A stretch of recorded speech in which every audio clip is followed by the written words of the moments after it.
9월 29일 목요일 오늘의 말씀은 창세기 29장 15절에서 30절의 말씀입니다. 라반이 야곱에게 이르되 내가 비록 내 생질이나 어찌 그저 내 일을 하겠느냐. 내 품삯을 어떻게 할지 내게 말하라. 라반에게 두 딸이 있으니 언니의 이름은 레아요 아우의 이름은 라헬이라. 레아는 시력이 약하고 라헬은 곱고 아리따우니 야곱이 라헬을 더 사랑함으로 대답하되 내가 외삼촌의 작은 딸 라헬을 위하여 외삼촌에게 7년을 섬기리이다. 라반이 이르되 그를 내게 주는 것이 타인에게 주는 것보다 나으니 나와 함께 있으라. 야곱이 라헬을 위하여 7년 동안 라반을 섬겼으나 그를 사랑하는 까닭에 7년을 며칠같이 여겼더라. 야곱이 라반에게 이르되 내 기한이 찼으니 내 아내를 내게 주소서. 내가 그에게 들어가겠나이다. 라반이 그곳 사람을 다 모아 잔치하고 저녁에 그의 딸 레아를 야곱에게로 데려가매 야곱이 그에게로 들어가니라. 라반이 또 그의 여종 실바를 그의 딸 레아에게 시녀로 주었더라. 야곱이 아침에 보니 레아라. 라반에게 이르되 삼촌이 어찌하여 내게 이같이 행하셨나이까. 내가 라헬을 위하여 외삼촌을 섬기지 아니하였나이까. 외삼촌이 나를 속이심은 어찌됨이니이까. 라반이 이르되 언니보다 아우를 먼저 주는 것은 우리 지방에서 하지 아니하는 바이라. 이를 위하여 7일을 채우라. 우리가 그도 내게 주리니 내가 또 나를 7년 동안 섬길지니라. 야곱이 그대로 하여 그 7일을 채우매 라반이 딸 라헬도 그에게 아내로 주고 라반이 또 그의 여종 비라를 그의 딸 라헬에게 주어 시녀가 되게 하매 야곱이 또한 라헬에게로 들어갔고 그가 레아보다 라헬을 더 사랑하여 다시 7년 동안 라반을 섬겼더라. 아멘. 오늘 본문의 말씀은 어제 본문과 이어지는 말씀으로 야곱의 목동 생활과 결혼 이야기가 담겨져 있는 귀한 말씀입니다.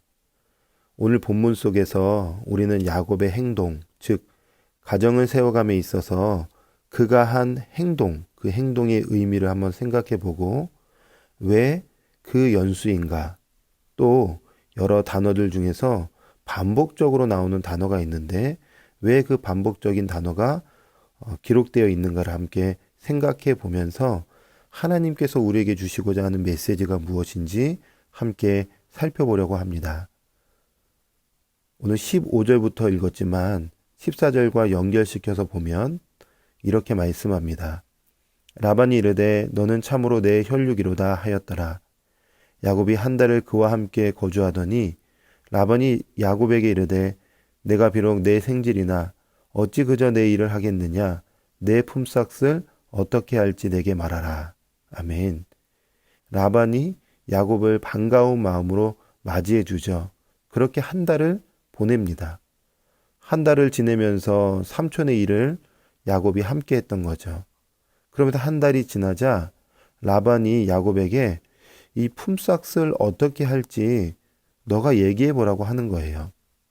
이때 야곱이 이야기합니다. 18절에요.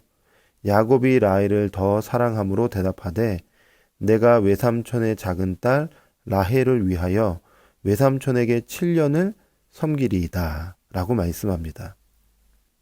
여러분, 야곱이 품삯에 대해서 이야기할 때 뭐라고 말할까요?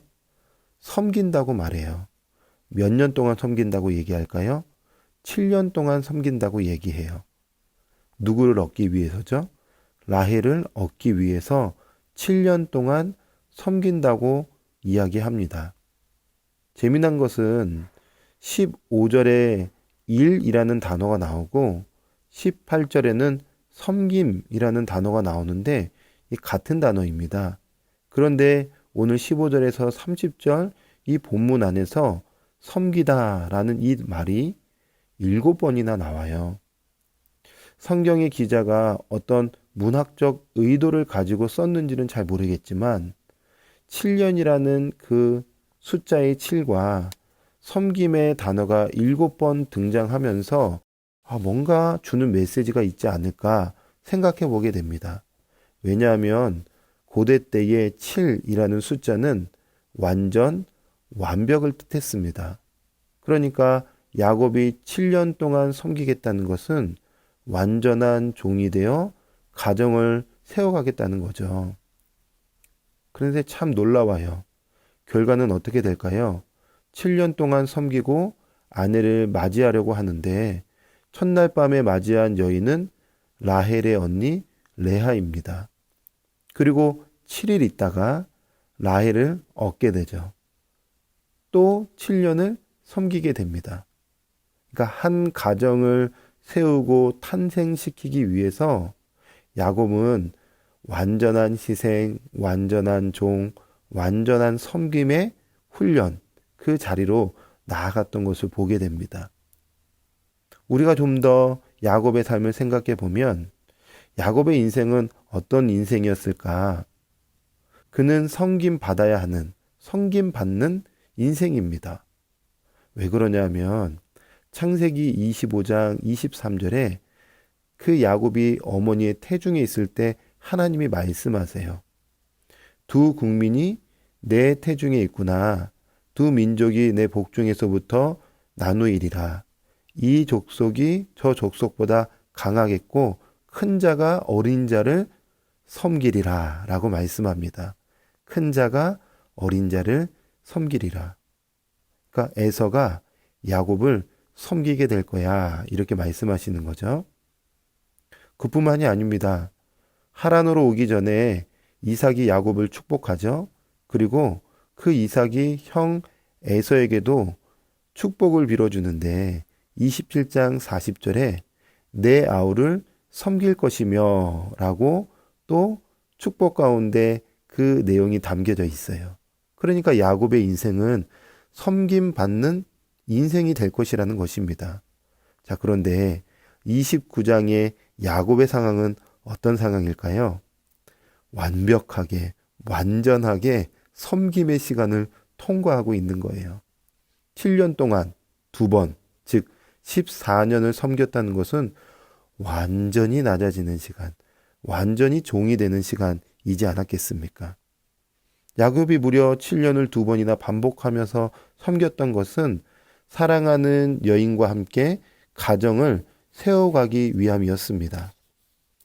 여러분, 그 가정을 통해 이스라엘 민족이 앞으로 탄생하게 되죠. 하나님의 공동체가 생기게 됩니다. 오늘날로 말하면 교회가 탄생한 것입니다. 야곱은 자신이 섬기는 시간 동안 이러한 이스라엘 백성이 민족이 생길 것을 알지는 못했을 거예요. 지금의 시간이 통과하면 4명의 부인을 얻을 것이고 후에 12명의 자녀를 낳아 이스라엘이 건국된 것을 그 섬김의 시간 동안은 몰랐을 것입니다. 그러나 완전한 섬김, 그 섬김은 하나님의 공동체를 낳는 축복의 길이었던 것이죠. 믿음의 성도 여러분, 예수님께서 이 땅 가운데 오셔서 이렇게 말씀하셨어요. 인자는 섬김을 받으려 함이 아니라 도리어 섬기러 왔노라. 아멘. 예수님의 자기 희생, 낮아지심, 온전한 섬김을 통하여 거룩한 교회가 시작되었습니다. 그렇다면 오늘의 말씀, 성육신하신 예수님을 우리가 깊이 묵상하고 생각해 본다면 과연 신자는 어떻게 살아야 되는가? 한 가지죠. 온전한 섬김으로 살아야 한다는 것입니다. 사랑하는 일을 얻고자 하는 그 온전한 섬김은 우리가 상상하지도 못할 하나님의 놀라운 계획이 반드시 실현되고 펼쳐질 것입니다. 또한 하나님의 거룩한 공동체, 교회는 온전한 섬김의 사람이 있을 때 더 아름답게 빛나고 세워질 것입니다. 그러므로 오늘도 우리는 섬김의 자리로 나아가서 예수님이 나를 섬겨주셨던 것들을 기억하고 내가 선 곳에서 어떻게 섬길까? 그래서 어떻게 교회를 세워갈까? 고민하면서 그 은혜의 자리에 머무는 저와 여러분이 되기를 주님의 이름으로 축복합니다. 아멘. 기도하겠습니다.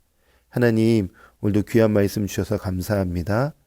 온전한 섬김의 자리로 우리가 나아가서 아름다운 공동체, 교회를 세워가는 주님의 거룩한 백성들 되게 하여 주시옵소서. 감사드리며 예수님의 이름으로 기도합니다. 아멘.